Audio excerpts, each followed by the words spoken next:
Studio में जुड़ चुके हैं। सर, आप ये तस्वीर मैं दिखाता हूं। ये तस्वीर हालांकि सोशल मीडिया पर यह तस्वीर वायरल है और ये दावा किया जा रहा है, सोशल मीडिया पर लोग दावा कर रहे हैं कि ये उसी हादसे की तस्वीर है। इस हादसे को देखने के बाद और अगर ये तस्वीर सच है, जिस तरीके से ये विमान टेक ऑफ करने के तुरंत बाद नीचे आया है, टकराकर क्रैश हुआ है और जैसे वहां पर धमाका हुआ, आग का गुबार, आप ये तस्वीर देखिए, आग का गुबार जिस तरीके से उठा है, धुएं का गुबार जिस तरीके से ये उठा है, 242 लोग सवार थे। कितना बड़ा ये हादसा है राकेश, बहुत ही दुखद घटना है। ऐसी शायद इस ड्रीम लाइनर एयरक्राफ्ट के साथ पहले कभी नहीं हुई। तो अपने आप में मैं भी बहुत चौंक गया हूँ। और जब आपके स्टूडियो में आया, मैं यहाँ पहले से आया हुआ था और अभी मैंने जब घटना के बारे में सुना तो पहला मेरा जो रिएक्शन था वो शॉक एंड ऑ का था। अब अगर आप एनालाइज करना चाहते हैं किस वजह से हुआ है, जैसे मैं अभी आपकी प्रोफाइल देख रहा हूँ और आप ये कह रहे हैं शायद ये सोशल मीडिया पर है, लेकिन यही है, सही है।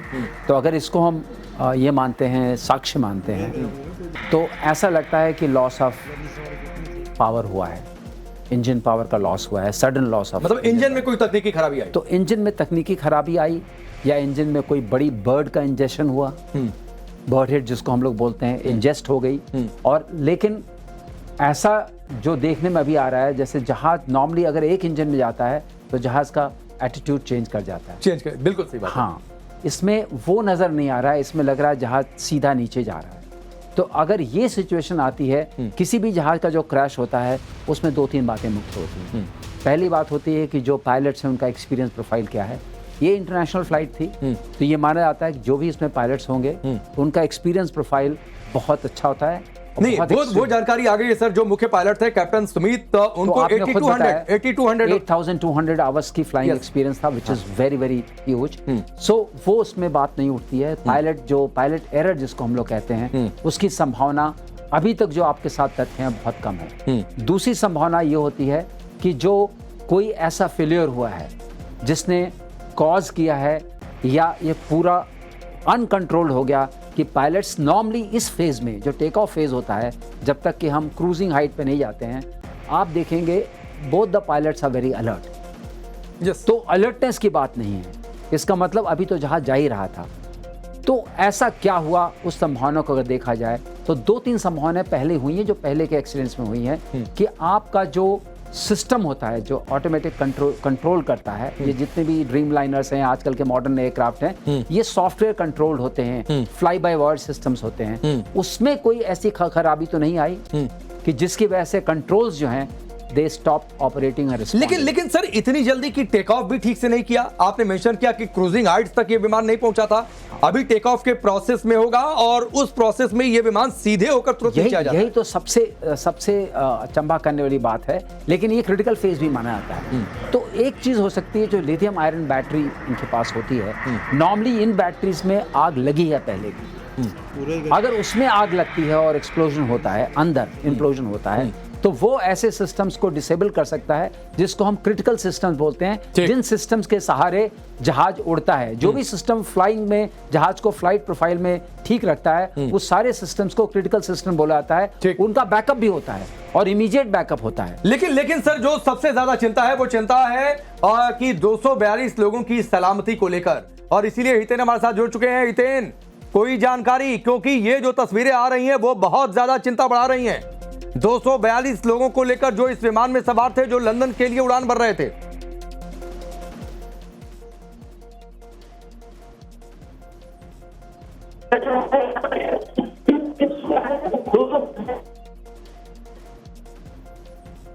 इतने आवाज आ रही है आपको?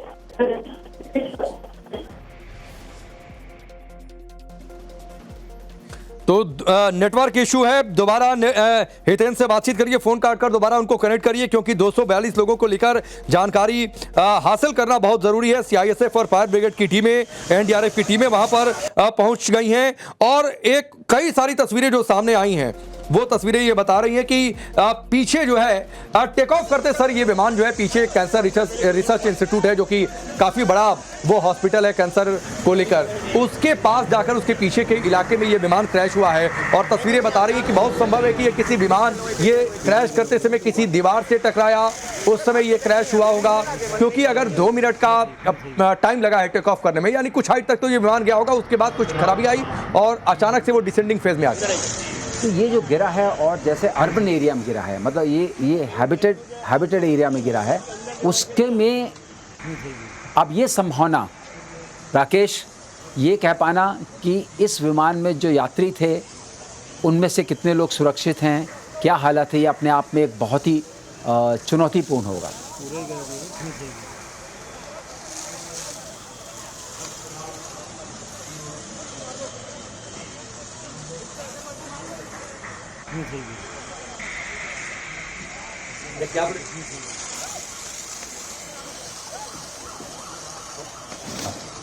अच्छा, अगर ये कंफर्म विजुअल है, अब इस वक्त समय की सबसे बड़ी खबर, एक बार फिर से जरा इस तस्वीर को रखिए टेलीविजन स्क्रीन पर, यहाँ पीछे स्क्रीन पर रखिए, ये हादसे वाली तस्वीर। और अब आपको ये बता दें कि ये वायरल तस्वीर नहीं है, ये कंफर्म हो गया है कि ये हादसे की तस्वीर है।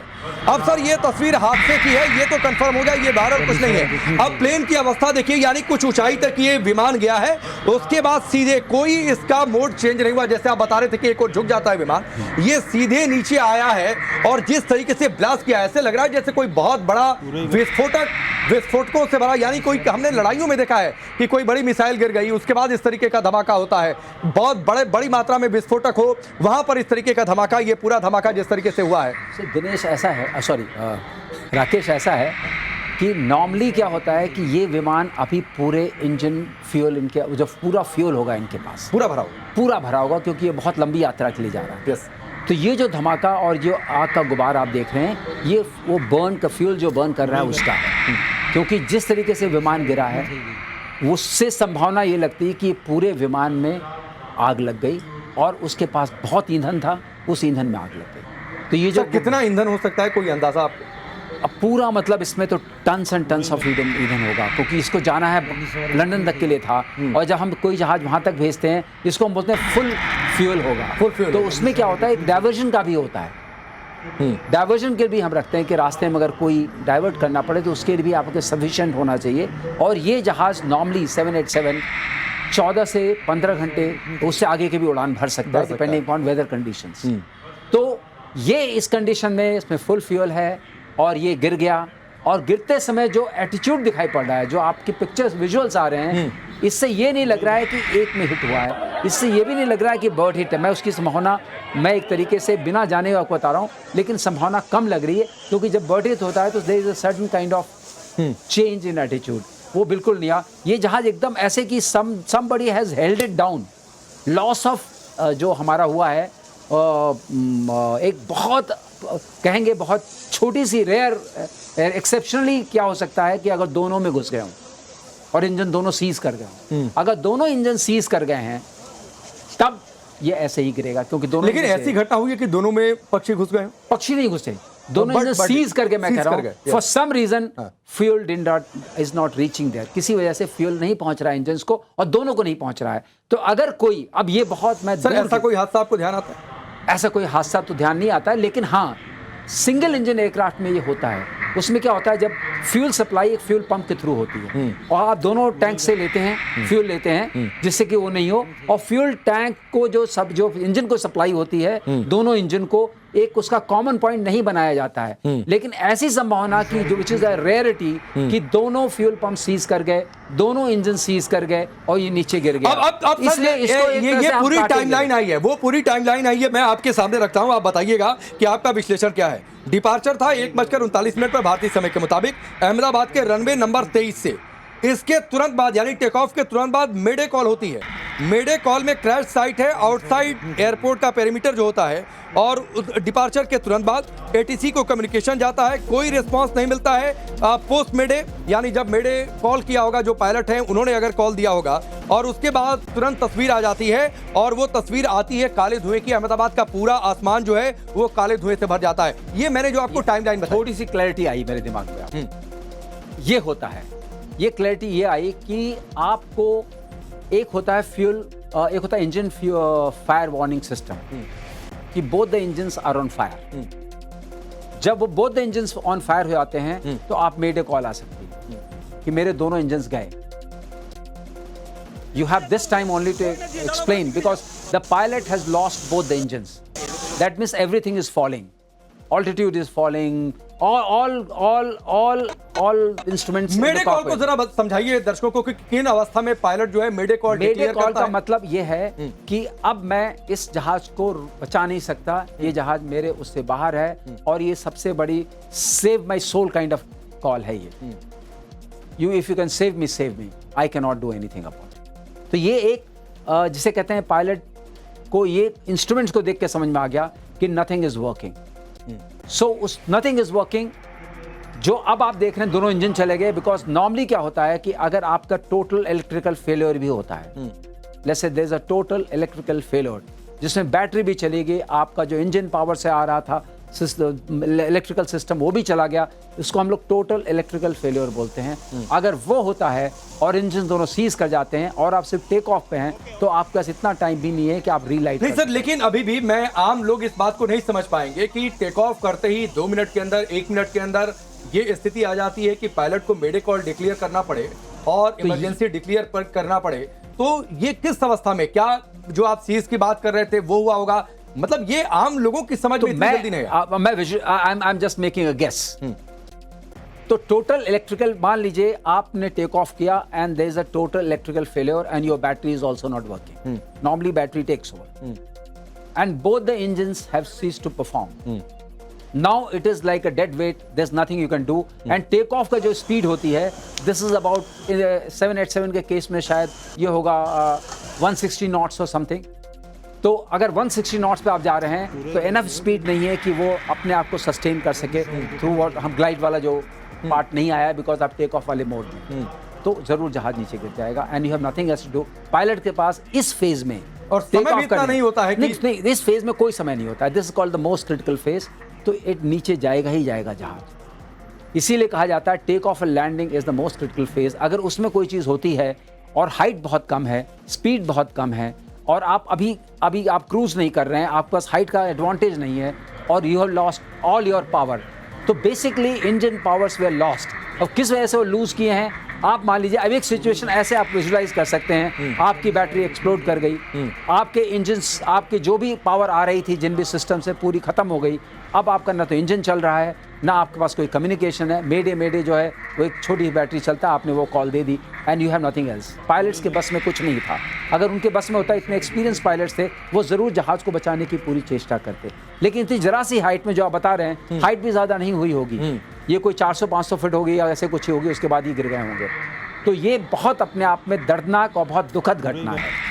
एक बार फिर से आपको बताते हैं, जो तस्वीर इस समय हमने आपकी टेलीविजन स्क्रीन पर रखी है, ये वायरल तस्वीर नहीं है, ये कंफर्म विजुअल है इस हादसे का। जब ये विमान जो है क्रैश हुआ, प्लेन में सवार थे गुजरात के पूर्व मुख्यमंत्री विजय रूपाणी, उनका ये बोर्डिंग पास भी आपके सामने है। ये एक बड़ा नाम जो इन 242 यात्रियों में था, गुजरात के पूर्व मुख्यमंत्री विजय रूपाणी इस विमान में सवार थे। टेक ऑफ करने के तुरंत बाद विमान में खराबी, और ये तस्वीरें आप देखिए, ये दुर्घटना स्थल की ये तस्वीरें और ये पार्ट जो वहां पर रेस्क्यू कर्मी जो पहुंचे हुए थे, वहां पर आप देखिए हालात क्या था, मंजर क्या था दुर्घटना स्थल पर। और मुझे लगता नहीं कि कोई बहुत बड़ा पार्ट इस विमान का बचा भी होगा, जो जिस तरीके से जिन साइजेस के मलबे वहां पर निकले हुए दिख रहे हैं। काफी अनुभवी पायलट इस विमान को उड़ा भी रहे थे। मैं इस पर बातचीत करता हूं, लेकिन श्रीवास्तव सर, ये तस्वीरें मलबों की, दुर्घटना स्थल की, धुआं जितना है, मलबे जिस हिसाब से दिख रहे हैं, पास की बिल्डिंग में आग का जिस तरीके से असर है, ये विमान के मलबों के मतलब जो टुकड़े हैं उनकी साइजेस देखकर, आग, धुआं, ये सब कुछ देखकर ये लगता है कि यहाँ पर 242 लोगों में, मैं ये बात कहना नहीं चाहता हूँ कितने लोग बचे होंगे, ये भगवान की ही मर्जी हो सकती है, लेकिन बहुत मुश्किल है अभी कह पाना इन 242 लोगों में से। दुख के साथ मुझे यही कहना पड़ रहा है कि it's a complete and very massive disaster. इसमें किसी का बच पाना, अब ये सारी बातें आपको पता चलेंगी जब वो ब्लैक बॉक्स रिकवर किया जाएगा, जो क्योंकि वो बच जाता है, और उससे जो आपको पैरामीटर्स और बाकी चीज़ों के बारे में पता चलेगा। You have audio, you have engine parameters, you have all other parameters recorded, वो आपको बताएंगे कि घटनाक्रम क्या रहा होगा। लेकिन ये एक बात तो पक्की लग रही है कि हमने जैसे ही ये टेक ऑफ हुआ उसके बाद we lost engine power completely, and why we lost it, ये अपने आप में एक इन्वेस्टिगेशन का विषय है।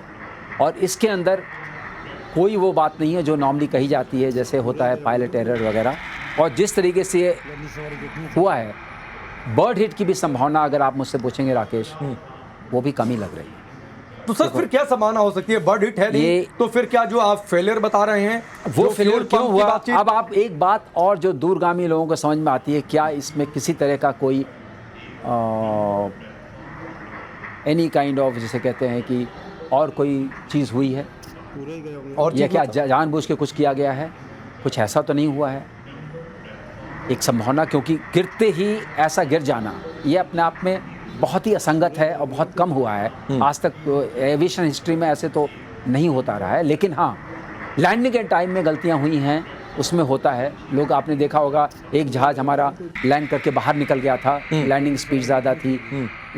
सिचुएशन, ये तस्वीर देखिए, ये जो हमने यहाँ पर रखी हुई है, आप देखिए धुआं कितना ज़्यादा है कि जो वहाँ पर फायर टेंडर्स पहुँचे हुए हैं, वो उनको आंखें खुली रखने में परेशानी है। आसपास की ये बिल्डिंगें, ये पता नहीं कैसा रिसर्च इंस्टीट्यूट के पीछे का हिस्सा, ये देखिए आप, मलबे का टुकड़ा आप ये देखिए, ये चिंताएं, ये तस्वीरें और ज़्यादा बढ़ा रही हैं। ये कुछ पार्ट्स जो वहाँ पर टेंडर्स हैं, फायर टेंडर्स हैं, वो हटाकर अलग कर रहे हैं। संभवतः ये विमान के ही पार्ट्स होंगे। ये तस्वीरें चिंता और बढ़ा रही हैं 242 लोगों को लेकर। बहुत ये बहुत चिंताजनक है। जो आप कहना नहीं चाहते, मैं भी नहीं कहना चाहता हूँ, लेकिन बात तो बहुत चिंताजनक है। मतलब एविएशन हिस्ट्री में ऐसा डिसास्ट्रस एक्सीडेंट कभी कभी होता है। इसमें पायलट के हाथ में कुछ नहीं था, उसको बचाने के लिए कोई उसके पास तरीका या तरकीब नहीं। इतनी कम हाइट में ड्यूरिंग द टेक ऑफ इस तरह जहाज़ का गिरना। और मैंने आपसे बोला था ना कि ये एक अर्बन एरिया में, रेजिडेंशियल एरिया में गिर गया। एक तरीके से हॉस्पिटल था यहाँ पर, बाकी लोग होंगे, तो अब तो कोई स्पेस ही नहीं है, there is nothing to do. तो उस वाली हालत में पहुंच गया। तो there is nothing to do. अभी तक के अपडेट से एक बार फिर से आपको बताते हैं। अपडेट ये कि बोइंग विमान एयर इंडिया में फ्लाई कर रहा था, AI-171, जो कि बोइंग 787 ड्रीमलाइनर ये प्लेन था, और ये लंदन के लिए उड़ान भर चुका था, टेक ऑफ के प्रोसेस में था।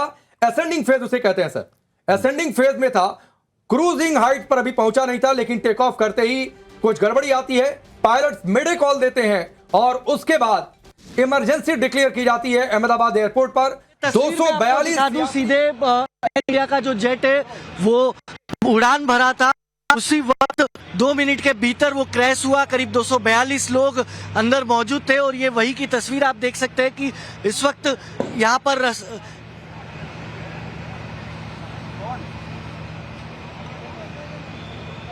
पता नहीं है।